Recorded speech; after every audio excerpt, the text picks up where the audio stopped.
Welcome back to my course Industrial Biotechnology, and now let me summarize what I tried to cover in the last class. That we discussed about the life cycle of the cells, and we also discuss what is the importance of the life cycle in the microbial cultivation system, or in a fermentation process. And we told you that in the life cycle we have lag phase, we have log phase, we have stationary phase, and we have dead phase. Now every phase has some significance. Lag phase tells the acclimatization period, log phase is called the active growth phase, and stationary phase is the starvation phase.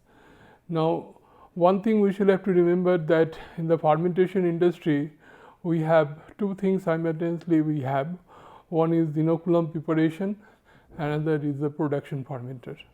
Inoculum preparation, we try to prepare the culture, and the volume of the culture usually 5 to 10% of the production fermenter. So suppose I work with citric acid industry, and the two fermenters, we had the capacity of 200 cubic meter, and another fermenter was 225 cubic meter. Now if you consider 5 to 10%, it is around 10 cubic meter to 20 cubic meter.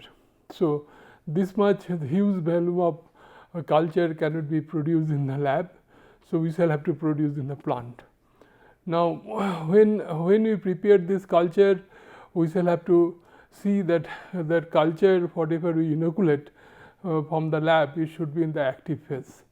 And that is why the study of life cycle is very important, because if you in the life cycle you will find that where is the log phase, and usually the cultivation is done in between the mid log phase to late log phase.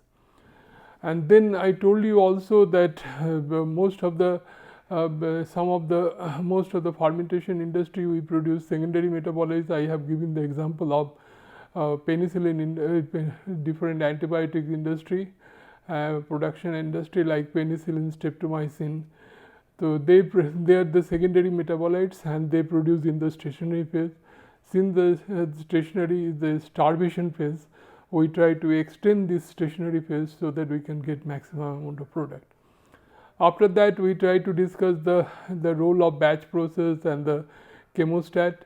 Batch process usually mostly used for determining the life cycle of the cell. The disadvantage of this process that we cannot hold any phase of growth for infinite period of time.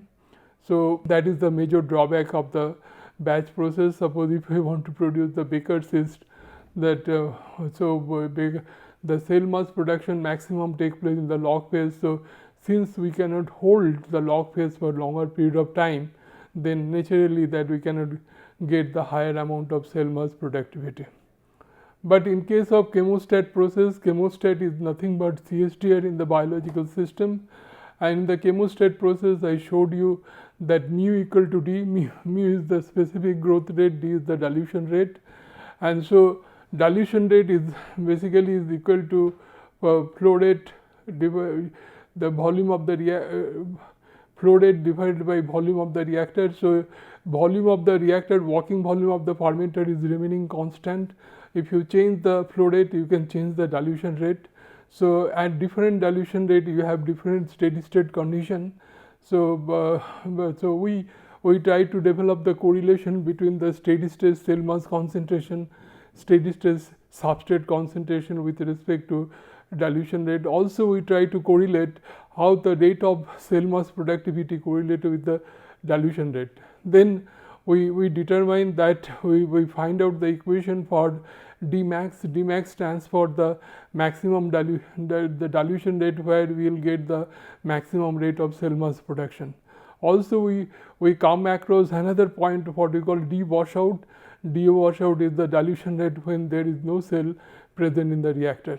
And I try to explain the physical significance of that every cell has generation time, and 1 by D is the hydraulic retention time. If you don't allow the cell to resize in the reactor for longer period of time, before it multiplies, if you take it out, you will not get cell in the reactor after some time. So this is the disadvantage of the CSTR process, and this disadvantage can be overcome by using the CSTR with cell mass recycling that we try to discuss how this system can be analyzed, and then we also try to tell you how the plug flow reactor can be used. Now, major problem with the plug flow reactor is there should not be any kind of back mixing in the system.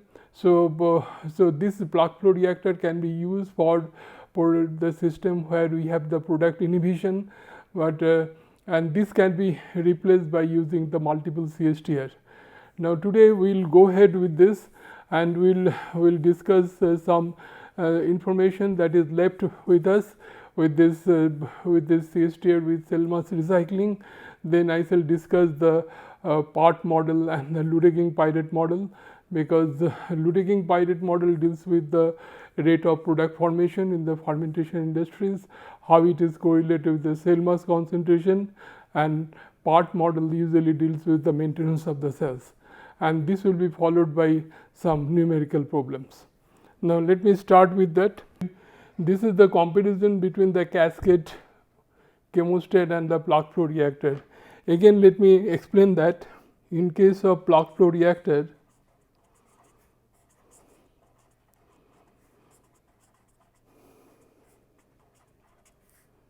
tau plug flow reactor is equal to minus ds minus rs.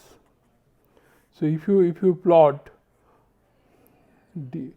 S this way, minus 1 by rs, if you have this kind of, this is S0 and this is S.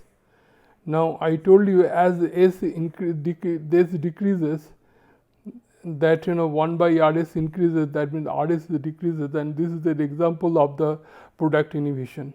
So in case of CSTR, that the area under this curve will be this, which is much higher than area under for this plug flow reactor. So here the tau plug flow reactor is usually preferable.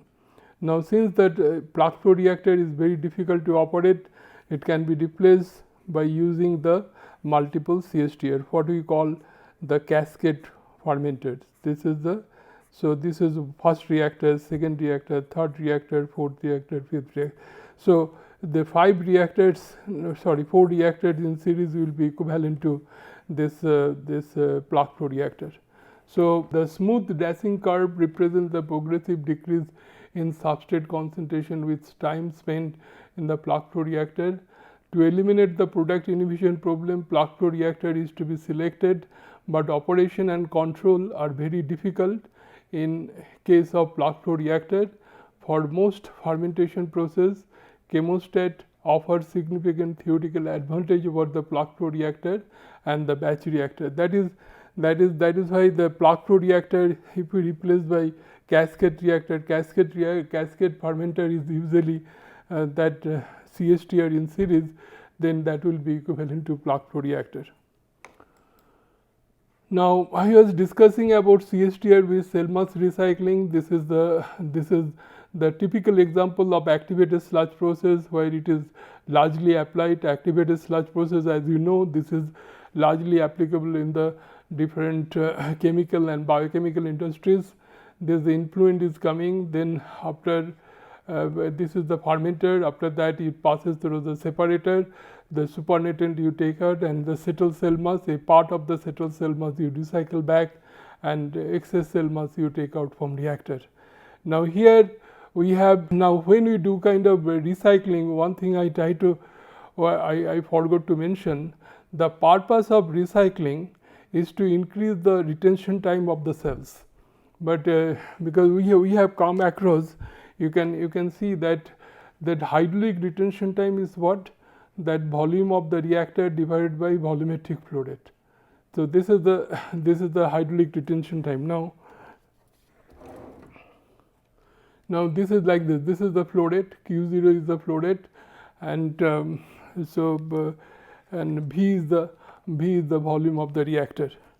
Now here V divided by this is flow rate volume per unit time, so it will be time. So this is the hydraulic retention time. So what is the solid retention time? Solid retention time, here the cell mass that is going out of the system, it is not coming back to the system. So actual cell mass loss from the system, we assume this Xc is negligible. If we assume this Xc is negligible as compared to this, then the cell, actually what is this? This is the rate of flow of sludge that is going out of the reactor, and this is the concentration of sludge. So you know that QW into XU. QW, what is the unit of QW? QW is the volume per unit time. Am I right? And what is the unit of XU? The cell mass concentration is the mass per unit volume. So volume will cancel. This is mass per unit time. That is what you call. This is called cell mass wasting. Cell mass wasting. Wasting means you are taking out from the system. So this is like this. So now how much cell mass is present? Because we assume here most of the reaction take place only in the reactor, no reaction take place in the pipeline or in the separator. If we assume that, now if the amount of cell mass present in the reactor is what? The V into X. V is the working volume of the reactor, X is the cell mass concentration. So this is the total amount of cell mass present in the reactor, and how much cell mass you are taking out per unit time, that is QW into XU. So that is why the solid retention time is equal to what? V into X divided by QW into XU. That so this is the main purpose of recycling is to increase the solid retention time. What we want to, because if you don't recycle, then that retention time of the cells and retention time of the liquid will be same. The hydraulic retention time is equal to the solid retention time. But as soon as you recycle back the cell to the reactor, the solid retention time will increase. The main purpose of recycling of the cell, you want to increase the solid retention time. So that is exactly we have written that in case of CSTR, the hydraulic retention time is equal to solid retention time, but in case of CSTR with cell mass recycling, solid retention time is much higher than that of hydraulic retention time. Now let me discuss about the Ludeking-Piret model. This is very important. The Ludeking-Piret model can be used to indicate the product formation kinetics that combines the growth associated and non-growth associated contribution. Now let me explain that. This explain in details what do you mean by growth associated and what do you mean by non-growth associated product. Before that, let me explain that Ludeking-Piret model. Ludeking-Piret model is the dP by dt. dP by dt is the rate of product formation equal to alpha. Alpha is the growth associated coefficient, dx by dt, and beta into x. Beta is the non-growth associated coefficient. Now if you divide by 1 by x, I told you previously, as soon as you divide dP by dt by 1 by x, we call it specific product formation rate. Now this is when dx by dt is divided by 1 by x, we call it specific growth rate. So this is the specific product formation rate will be alpha into mu into beta. The beta is constant, alpha is constant. So so we can easily plot. We can plot QP into this is a straight line equation, and if it passes through the origin, then beta value should be equal to 0. And if the beta value is equal to 0, we call it growth associated product. I shall explain you how the growth associated, why we call it growth associated product. Now in case your plot is like this is your intercept will be beta and slope will be alpha. In that case we call it mixed growth associated product. Now but we have non-growth associated product, that is particularly in case of secondary metabolite formation, that we have non-growth associated product. In that case what will happen, that alpha will be equal to 0. So then dP by dt actually equal to beta into x, because it depends on the cell mass concentration, and it will be a more or less a straight line that we have. So, this is, if you plot with x, it will change with respect to, then you can easily find out the value of beta. Now let me explain you how you can define the growth associated product and non-growth associated product. Suppose in a fermentation process, you suppose this is, let us consider this is the batch fermentation process.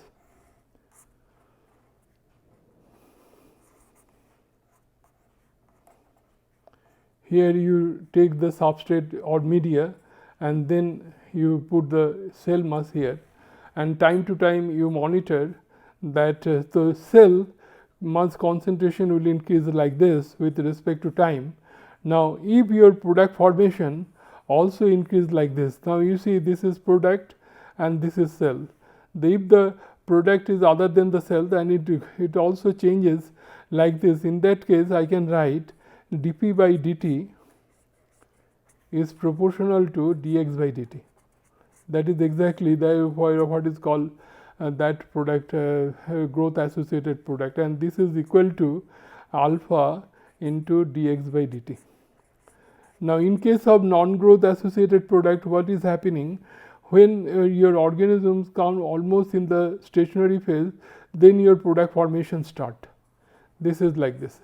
This is P dash, this is the product. So this is an example of non-growth associated product, because rate of product formation obviously it proportional to the cell mass concentration, but this is occur when cell mass that attain the stationary phase. So this is equal to beta into x, and this is here the example of the non-growth associated product is your different antibiotics fermentation process, citric acid fermentation process, and growth associated product we have the alcohol fermentation process. But the anaerobically we convert the glucose into alcohol. So this is an example of growth associated product. Next, let me discuss about the part model. Part model is previously it was assumed that all substrate entering into the cell is used for the growth only, but practical purpose the substrate used for the cell has the maintenance function. That means whenever we use some kind of substrate, a part of the substrate goes for the cell mass formation, a part of the substrate goes for the maintenance of the cell. Now what do you mean by maintenance of the cells? Maintenance of the cells means cells has some motility, because in the liquid cell move from one place to others, and this motility of the cells you require some energy, and so this is one how the maintenance energy used. Not only that purpose, for the cell ruptured, because due to some other reason, due to shear force and other things, the cell may rupture, you have to repair the cell, you require some energy. So all these different protein formation also we required some kind of energy, that is we consider as a maintenance energy. Now if you the part equation say like this, the rate of substrate degradation is equal to rate of substrate that is used for the growth and rate of substrate that is used for the maintenance of the cells. Now I already explained you. Now if you write ds by dt minus ds by dt, what I can write, this is equal to ds by dx, and this is dx by dt. Am I right? Now if this dx by dt is nothing but 1 by x, this is called yield coefficient, and this dx by dt is equal to mu x, that we already did it in early class. So we can substitute this minus ds by dt overall, we can replace by mu into x, y x by s overall, mu into x, y dash x by s. Now here I want to point out like this, here the rate of substrate that consume overall substrate consumption is equal to the substrate consumed for the growth of the cells and substrate consumed for the maintenance of the cells. Now this we can write like this for the growth of the cell, this is overall growth of the cells, we can replace like this mu x by y x by s overall, and this is growth, we can write mu x y dash x by s. Now y dash x by s is considered as true yield coefficient. This is y x by s dash is called true growth yield.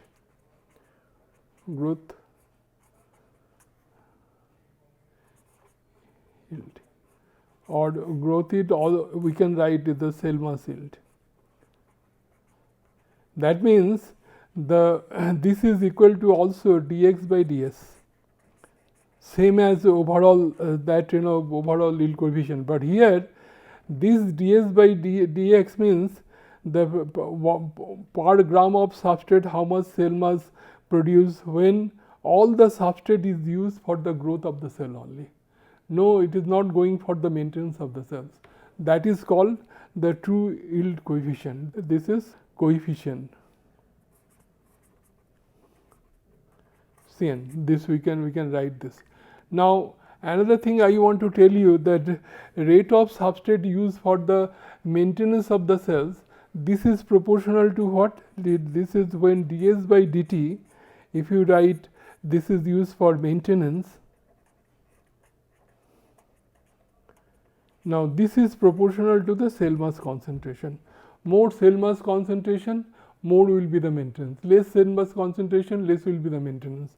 That is why when you equal this is m into x. M is the what you call maintenance coefficient.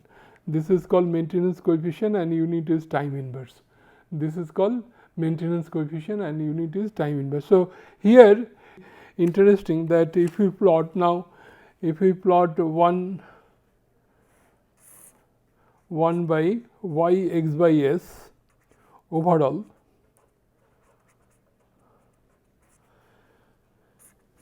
here you can plot 1 by mu, you will get a straight line plot. The slope will give you the value of m, what you call maintenance coefficient, and intercept will give you 1 by y x by s dash. This is the true yield coefficient, true growth yield coefficient. This is like this. We can easily find it out that for the cells. So this is how we can find out the part models. By part models can be used for finding out the maintenance of the cells. Now let me discuss some problem. First problem that we have chosen, that is Pseudomonas. You might be aware that about the Pseudomonas is very, this is the bacteria which was first genetically modified and is used largely in the wastewater treatment process. The Pseudomonas that has the minimum doubling time is 2.4 hours when grown on acetate in a chemostat operation that follows the Monod model. Now K's value is 1.3 gram per liter, yield coefficient 0.4 gram of cell per gram of acetate. S0 is the initial substrate concentration is 38 gram per liter. That means the initial acetate concentration is 38 grams per liter. So what you have to find out the value of S and X. X is the steady state substrate concentration. X is the steady state cell mass concentration at dilution rate D equal to half Dmax. Dmax is I told you in the last class. Dmax is the dilution rate when rate of cell mass formation is maximum. And also you have to find out the cell mass productivity. What is called the cell mass productivity? This is how much cell you are producing per unit time, that at 0.8 into Dmax, and you have to calculate also D washout. So this is a very interesting problem. Let us see how we can solve it. Now you can remember that we calculated the doubling time. Doubling time, how you calculate? Dd equal to ln2 by mu. Am I right? When you use the minimum doubling time, then this will be d mu max. Though in this problem it is mentioned that Pseudomonas has the minimum doubling time 2.4 hours. So if it is 2.4 hours, then we can easily calculate mu max equal to 0.28 hour inverse, 288 hour inverse. Then D max you can calculate with the help of this equation. This we derived in the last class. Mu max 1 minus root over ks plus S0. This is equal to 0.23 hour inverse. Now in this first part you have written they have D equal to half D max. So we can have dilution rate equal to 0.1178. Now we have also find out as steady state under steady state condition the substrate concentration equal to Ks into D mu max minus D. So if you put this with different value Ks D, you will get the substrate concentration, that is 0.899 gram per liter. The X you can calculate Y X by S, S0 minus S, and this is equal to 17 gram per liter. So it is very easy to determine the steady state substrate concentration and steady state cell mass concentration in the reactor. Now in the second part, dilution rate is 0.8 into D max. D max value already we calculated. So your dilution rate is what? 0.188. Now what is the cell mass productivity? Let me show you. Cell mass productivity is what? Cell mass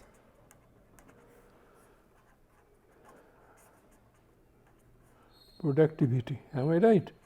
Productivity is what?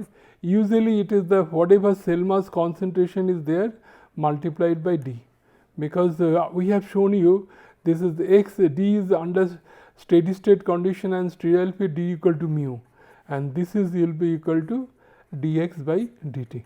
Dx by dt is the mass of cell produced per unit time. So this is exactly that cell mass productivity is equal to X into D. So we have this dilution rate. So you have first we shall have to find out what is the cell mass concentration at this dilution rate.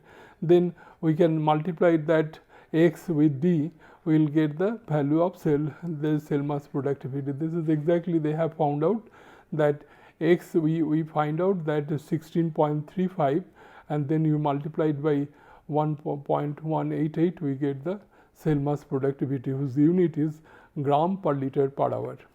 Now D washout again is simple. Had D washout the X equal to 0. Since X equal to 0, S will be equal to 0. So D washout equal to mu max S0 Ks plus S0, and this is equal to 0.279 hour inverse. So this is the show we can easily solve this problem. Now we have another problem with us. The steady state substrate and biomass concentration in a chemostat operation is given by S0 equal to 700 milligram per liter. Calculate mu max and Ks, growth yield coefficient, true yield growth yield coefficient, and the maintenance of the maintenance coefficient. So you know that this is not a batch process, this is a continuous process. So it is a chemostat operation. So they have given the different dilution rate, what is the steady state substrate concentration is given there, different steady state cell mass concentration is there. Now in this equation, if we use the Monod equation, we can write in the form of Linear buck plot mu equal to D. Then I can write 1 by D equal to Ks by mu max, 1 by S plus 1 by mu max. Now if you plot 1 by D versus 1 by S, this is constant and this is constant. From the slope you can find out Ks by mu max, and intercept we can find out 1 by mu max. So this is exactly we have found out here, that mu max we calculated and Ks we calculated. Then according to the part model, that 1 by y by x by 1 y does x by s plus m by mu, and in the CSTR under steady state condition mu equal to D. So I can write this equation like this. Now in this equation that you see that D is the dilution rate, and then this is the substrate concentration, this is the cell mass concentration, and from that we can easily find out the yield coefficient. How we can calculate the yield coefficient? Yield coefficient is nothing but dx by ds. We know the initial cell mass concentration, we know this final cell mass concentration, and initial substrate concentration and final substrate concentration. From that we can find out the yield coefficient. Then 1 by y x by s overall we can calculate. then we can plot this, and from the slope we can find out the maintenance coefficient. This unit is our inverse, and from the intercept we can find out the true growth yield, that is about 0.5. So this is very simple. Then other problem that we have, that I have given as a assignment. If you this is for this, I shall solve you when I shall discuss your Baker's fermentation process. Thank you very much.